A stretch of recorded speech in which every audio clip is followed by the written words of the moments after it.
Pemirsa, bulan suci Ramadan memang jadi bulan yang ditunggu-tunggu umat muslim di seluruh dunia. Selain akan mendapatkan pahala berpuasa, banyak juga loh ibadah-ibadah khas bulan suci Ramadan yang bikin kangen. Salah satunya sholat tarawih. Ya, sholat tarawih menjadi salah satu keistimewaan yang cuma bisa dilakukan saat bulan Ramadan. Umat muslim biasanya melakukan sholat tarawih berjamaah di masjid dekat rumah atau bisa juga dilakukan sendiri di rumah. Tapi ada juga nih golongan orang yang mencari masjid dengan rakaat lebih sedikit atau yang bacaan suratnya pendek tuh. Ayo ngaku siapa nih yang suka begini?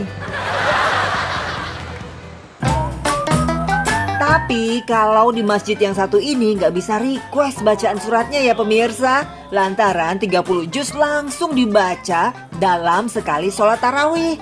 OMG! Iya, di sebuah pondok pesantren di Magetan, Jawa Timur, konon katanya melaksanakan sholat tarawih terlama, yakni selama 8 jam dalam satu malam.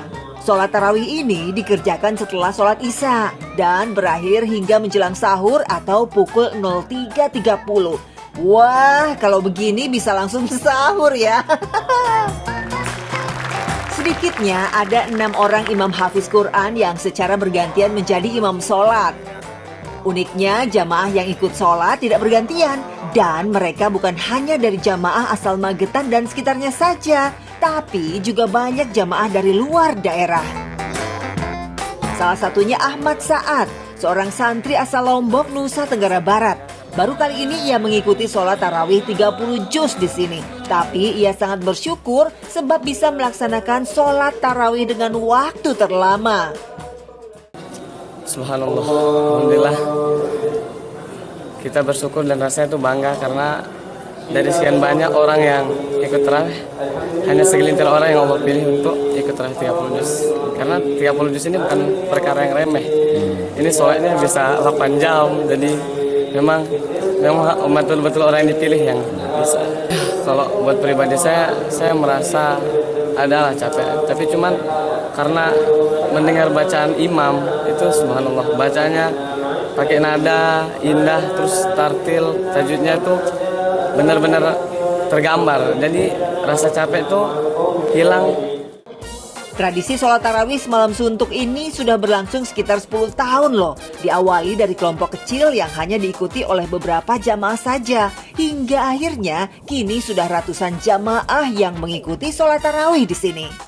Tahun ini insya Allah ada 10 kelompok, 10 jemaah yang melaksanakan tarawih 30 juz. Untuk imamnya jelas melalui seleksi yang sangat ketat. Semua imam di Temboro ini harus seleksi bacaannya, tajwidnya, makharijul huruf, sifatul huruf, semuanya. Tapi ada kelebihannya yang 30 juz ini, imamnya rata-rata tidak hanya satu. Karena kalau satu orang membaca 30 juz sampai sahur itu sangat berat. Akhirnya kita buat 6 imam. Satu orang nantinya hanya membaca 5 juz. Gantian sip-sipan.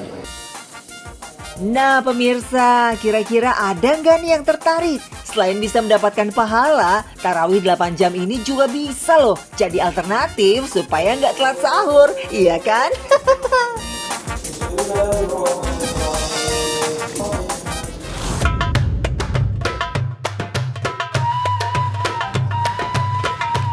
Pemirsa, sebagian orang Indonesia pasti akrab dengan kalimat berbukalah dengan yang manis. Ada yang minum es teh manis, cemilan manis. Tapi pelengkap buka di bulan puasa biasanya adalah si manis ini. Iya, buah kurma. Nah, di kota Mojokerto, Jawa Timur, sebuah pohon kurma tumbuh subur di halaman sebuah masjid. Katanya sih pohon kurma ini unik banget pemirsa, lantaran selalu berbuah setiap bulan Ramadan tiba. Untuk bulan suci Ramadan tahun ini, pohon kurma jenis ajwa setinggi 8 meter ini sudah masuk masa panen tuh. Rencananya sih akan dipetik seminggu sesudah lebaran.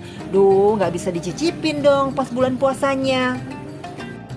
Meski termasuk kecil, pohon kurma ini buahnya cukup banyak loh pemirsa. Bahkan bisa mencapai lebih dari 10 kilo setiap panennya.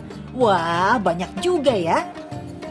Kata takmir masjid nih, sudah banyak pasangan suami istri yang belum memiliki anak memesan buah kurma ini. Tapi beneran deh, buah dari pohon kurma yang usianya sudah 20 tahun ini juga diyakini berkhasiat menyembuhkan berbagai penyakit seperti diabetes dan darah tinggi. Pemirsa juga mau pesan. Kebanyakan itu untuk program hamil bagi ibu-ibu yang belum punya momongan itu. Dan yang kedua, insya Allah bisa untuk menyembuhkan penyakit. Yang penting itu niatnya saja, karena ini kan cuma lantaran kurma. Yang penting niatnya, pokoknya tidak sampai matang. Jadi sudah hijau, sudah antri yang meminta itu. Terutama untuk promil itu, program hamil itu. Itu biasanya setelah panen itu dikasih dikasih cairan air zam-zam.